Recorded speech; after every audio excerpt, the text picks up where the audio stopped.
হৃদয় উচ্ছ্বসিত হইল। বিহল হইয়া বারংবার প্রণাম করিতে করিতে বলিতে লাগিলাম, মা বিবেক দাও, বৈরাগ্য দাও, জ্ঞান দাও, ভক্তি দাও, যাহাতে তোমার অবাধ দর্শন নিত্য লাভ করি, এরূপ করিয়া দাও। শান্তিতে প্রাণ আপ্লুত হইল।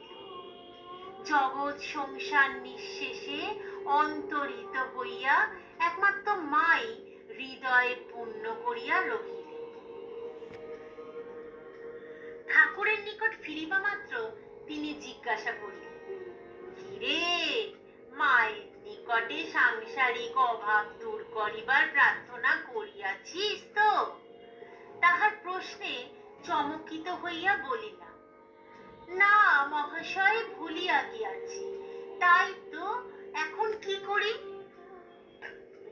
তিনি বলিলেন, যা যা, ফের যা, গিয়ে ওই কথা জানিয়ে আয়। পুনরায় মন্দিরে চলিলাম এবং মায়ের সম্মুখে উপস্থিত হইয়া পুনরায় মোহিত হইয়া সকল কথা ভুলিয়া পুনঃ পুনঃ প্রণাম পূর্বক জ্ঞান ভক্তি লাভের জন্য প্রার্থনা করিয়া ফিরলাম। ঠাকুর হাসিতে হাসিতে বলিলেন, কিরে, এবার বলিয়াছিস তো?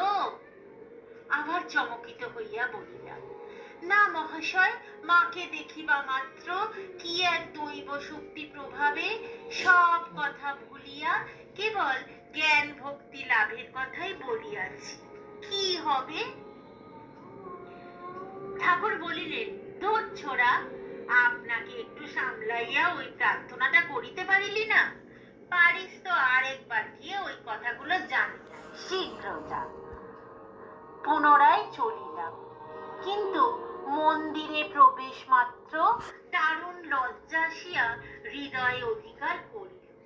ভাবিলাম, এ কি তুচ্ছ কথা আমি মাকে বলিতে আসিয়াছি। ঠাকুর যে বলেন, রাজার প্রসন্নতা লাভ করিয়া তাহার নিকটে লাউ কুমড়া ভিক্ষা করা, এ যে সেই রূপ নির্বুদ্ধিতা।